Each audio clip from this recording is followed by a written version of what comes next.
سلام و درود بیننده عزیز. خبرهای تاجیکستان و جهان را من مومین احمدی از رادیو آزادی تقدیم شما میکنم. امروز 28 ایون است. چند پاره از محتوای برنامه. در دوشنبه نماز عید قربان را در مسجد عظیمی چند میلیون دلاری گذاشتند. امام خطیب مسئله عیدگردکی کودکان را برداشت. اما در ما باشد کودک ها از سحر تا بگاه عیدگردکی میکنند. هزاران مهاجر تاجیک زیر چاره‌های سختی امنیتی در روسیه نماز عید قربان را گذاشتند. نمازگزاری بعضی ها با بازداشت انجامید. نماز خواندیم دیگه خطبه را هم نخوندن. ملا را صورت گرفتن سیانکه کردن چهار طرف. در تاجیکستان 30% گرفتاران بیماری سیل کودکان هستند. رفتار همسالان با آنها مایه نگرانی والدانشان است. مرا سرخ میکنن، مرا میگن قطعا نشی، تو سرخی، تو داروی سرخ میخوری، کسلت دمو میگذره. ساکنان دوشنبه نماز عید قربان را در مسجد بزرگی تازه بنیاد خواندند که با میلیون ها دلار سرمایه قطر ساخته شده است. صبح بر وقت امروز فضای پایتخت تاجیکستان عیدانه به نظر می رسید. بزرگسالان برای ادای نماز و تبریک نزدیکان می شتافتند و کودکان پشت در ساکنان عیدانه دریافت می کردند. بحث درباره عید هم کم نبود. همکارانم ملا رجب یوسفی با امیر ایسایف به مسجد بزرگی دوشنبه رفتند. مردم برای ادای نماز عید به مسجد کلانترین تاجیکستان می آیند. این مسجد با سرمایه قطر ساخته شده اول ماه ایون افتتاح شد. در میان نمازگزاران تاجیکستانیان و هم خارجی ها هستند. من بار دوم است که به تاجیکستان به دوشنبه می آیم. بار اول در جشن نوروز آمده بودم. حالا برای مسابقه کشتیگیری آمدم. به این مسجد یکم مرتبه است که می آیم. خیلی زیبا است. موضوع صحبت امام خطیب مسجد از صحبت روحانیان در سالهای گذشته تقریبا فرقی نداشت. سید مطهر اسام‌الدین زاده از عیدگردک کودکان انتقاد کرد و گفت این کار در ذهن نسل نورس طلبندگی را به میان می آورد. تمام مملکت‌های اسلامی که پیشرفته ترین مملکت‌های اسلامی هستند، این عادت‌هایی که ما داریم در آنجا وجود ندارند. نماز عید می‌خوانند، یکدیگر را تبریک می‌کنند، قربانی داشته باشند میروند قربانی‌های خود را انجام می‌دهند، خلاص همه از قفای کار و بار زندگی خودش هست. اما در ما باشد کودک‌ها از سحر تا بگاه عیدگردکی می‌کنند. این عمل دیگر برای یک ملتی که دارای چنین فرهنگ زیبا و عالی است زیب ندارد. ولی صرف نظر از دعوت‌های روحانیان، کوچه‌های دوشنبه و بسیار منطقه‌های کشور از صبح بر وقت چنین فضا داشت. کودکان و نورسان در دست خلطه به تبریک مردم می‌رفتند و سوغاتی می‌گرفتند. چند سال اخیر در عیدهای رمضان و قربان بحث دسترخوان آرایی مردم دوباره زیاد می شود. مقامات و هم روحانیان از مردم می‌خواهند دسترخوان پر از ناز و نعمت نآرایند و از اسرافکاری خودداری کنند. مشاهده ما در چند منزل ساکنان نشان داد که هر عائله وابسته به توانش دسترخوان آراسته است. در یکی از منزل‌های با حشمت در برابر شیرینی‌ها گوشت مرغ و ماهی گذاشته شده بود، ولی در دسترخوان عائله دیگر اساساً دستپخت زنان و میوه گذاشتند. ساکنان میگویند به قدر توانشان خانه عیدانه تهیه میکنند. اما امکانات خود را استفاده بردم و برای همین دسترخوان از معیار زیاد رسخاد نکردم. یعنی هم چیزی که قوت خودم بود همون را استفاده بردم و دسترخوان هستم. عید قربان یکی از دو عید مقدس برای مسلمانان است. به فرق از رمضان در این عید هر کس توان دارد چاروای را قربانی میکند. زیارت قبر گذشتگان و عیادت خویش و تبار از سنت‌های دیگر این عید است. ملا رجب یوسفی، امیر ایسایف، آزادی دوشنبه. در روسیه که صدها هزار مهاجر تاجیک کار و زندگی میکنند، نماز عید قربان زیر چاره‌های سختی امنیتی برگزار شد. پس از آشوب گروه واگنر در روز 23 ایون، این نخستین چاره‌بینی عمومی مسلمانان در روسیه بود. در بعضی شهرها با مهاجران کاری نداشتند، ولی در برخی منطقه‌های دیگر بازداشت مهاجران به مشاهده رسیده است. شهلای گلخواجه گزارش می‌دهد.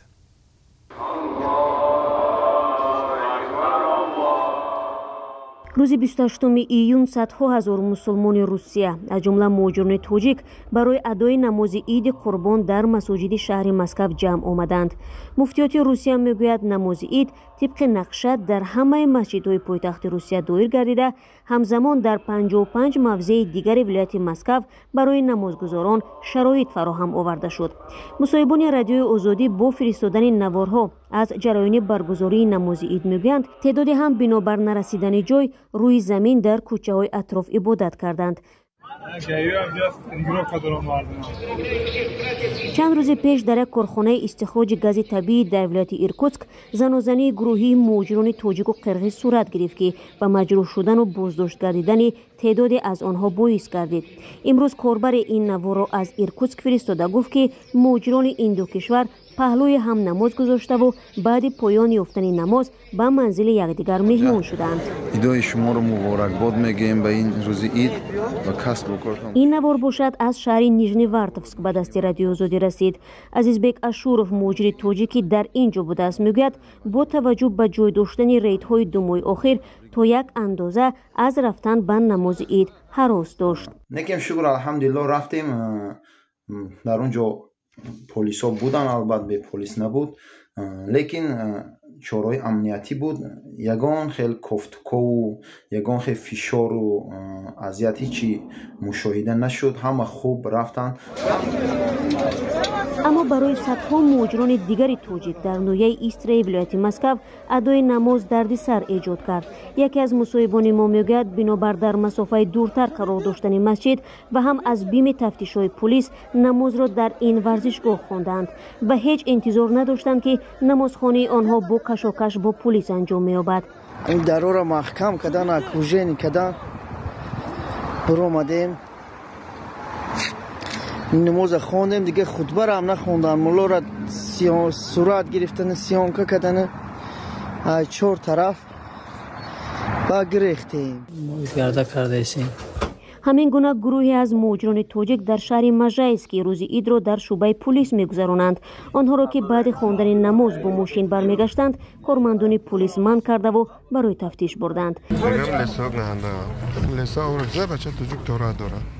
در این گیرودارها صحنه غیر عادی کمک پلیس به مهاجر تاجیک نیز به چشم رسیده است. عید قربان امساله در شرایط برگزار می شود که 2 ماه این جانب در گوشه های گوناگون روسیه ریدهای سرتاسری ادامه دارند.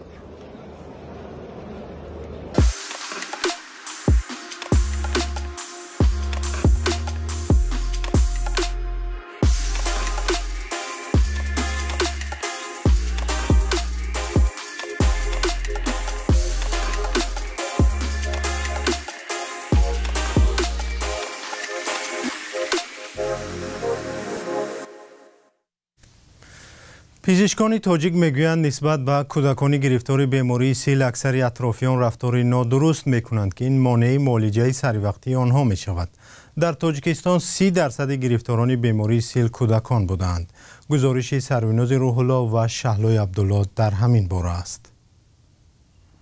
اعظم جان بعد از تلاش زیاد به زندگی عادی برگشت. او گرفتار سیل بود و خوشبختانه طبابت پیوسته او را از این بیماری رها کرد. هنوز هم برای سلامتیش مبارزه میبرد. همیشه به ورزش مشغول است. برای به این روزها رسیدن اعظم جان نزدیکان تلاش زیاد کردند. 7 ساله بود که تشخیص سیل بودن او را آشکار کرد. مادرش میگوید کودک عذابی سخت کشید. 8 ماه در مچتان رفت. بعد 8 ماه مچتان جواب شد. اومد با لچین دوام لچینی را ما 2 سال 1 سال 4 ماه دیگه در خونه طبابت گرفتیم. با خیلی استاد ساز شد. در برابر دارو و درمان و طبابت در بیمارستان مهری مادر همیشه به اعظم جان بیمار نیرو میداد. او همه کار را میکرد که کودک خود را بیمار نشمارد. آماده بود درد بچه‌اش را خود بگیرد. یک گام ذره تماما دلم دورم نمیبرد. فقط همین سری وقت داروش هم میخورد. سری وقت همو اوقاتش پیترش هم مستحکم باشه، هم قدر همو کسال بدن آدم میبرمد. این مادر میگوید تاکید به بیماری در رفتار نزدیکان و جامعه میتواند باعث یک بار اوج گرفتن بیماری شود. ба ёд меорад вақте дӯстони писараш аз бемории ӯ огаҳ мешуданд худро дур аз вай мекашиданд ки кӯдак худро дар ҳолати таҳқиршуда эҳсос мекард. мактаб сир мекардан ша гирья карда меомад хона мегуфт намерам дига мара сир мекунанд мара меган қатима наши ту сирхи ту дорӯи сирх мехӯри касалита даму мегзара будаги хе ҳолатҳо бисёр гузаштаги. ҳар сол дар тоҷикистон беш аз 500 нафар ташхис мешаванд ки бемории сили ба дороҳои гуногун устувор доранд. соли 2022 дар кишвар наздик ба 4000 бемории сил сабт шудааст. аз ин теъдод 30% то 18 сола буданд.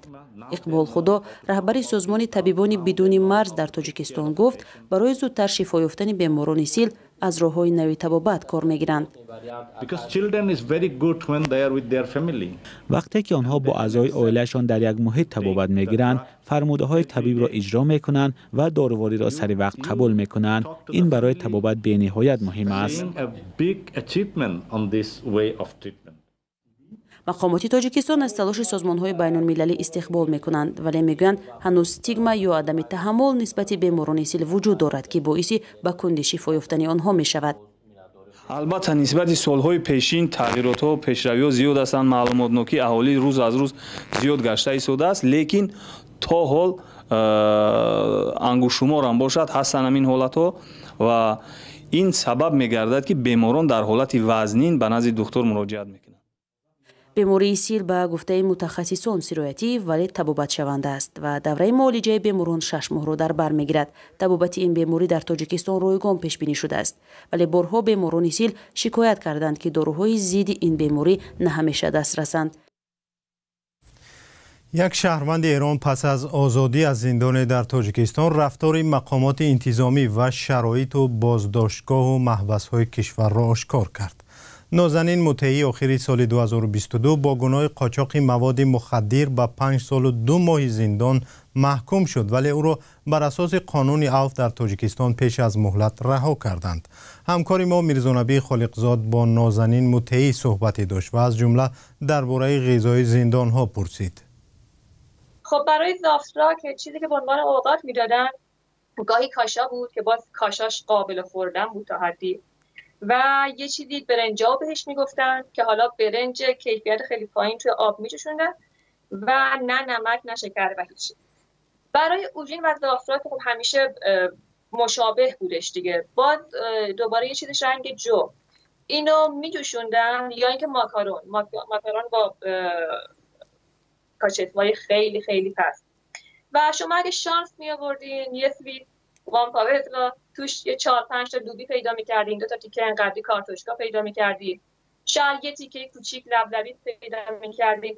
یعنی واقعا اوقاتی بودش که خب نمیشد خورد و خیلی در واقع بی‌کیفیت بود. ولی خب برای خیلی از حذف شده‌ها، یعنی خیلی که نه ولی بودن حذف شده‌هایی که براشون به قول داشکا میومد. و یه چیزی که برای من خیلی نمیدونم عجیب بود، عجایب بود، چی بگم، این که اصلا بدون هیچ خجالت، بدون هیچ شرمندگی از پریدول تا پیسیر از داشتگاه حذف شده میدوزیدن. یعنی خیلی وقتا مثلا داشتگاه میومد، بعد خب همراه داشتگاه یه کاغذی هم میدادن که مثلا این چیزا در داشتگاه هستش و نبود، یه سری چیزاش نبودش واقعا. یعنی منظورتون این است که یعنی پاسبان‌های زندان از اون غذاهایی که نزدیکان آنها می آوردن از اونها میگرفتن، همینطور؟ بله همینطور. نازنین تشکر. و در آخر یک سوال کوتاه دارم، خیلی پاسخ کوتاه از شما میخوام که آیا بار دیگر به دیدن تاجیکستان همچون گردشگر سیاح میآیید؟ من تا وقتی که انقدر کاراپسیا نهادینه باشه در تاجیکستان و انقدر از خورد تا کلان در تاجیکستان فیزیاتکا بخوام بگیرن نمیام متاسفانه. صحبت کامل با نازنین مطیعی رو روزهای نزدیک در وبسایت رادیو آزادی، کانال آزادی ویدیو و صفحه ما در فیسبوک انتظار باشید. و سپاس که ما رو همراهی نمودید. خبرهای بیشتر رو با عکس و ویدیو هر ساعت شما می توانید در سامانه رادیو آزادی و صفحه های رادیو آزادی در توییتر و تلگرام، فیسبوک، اینستاگرام و یوتیوب و تیک تاک پیدا کنید. خدا نگهدار.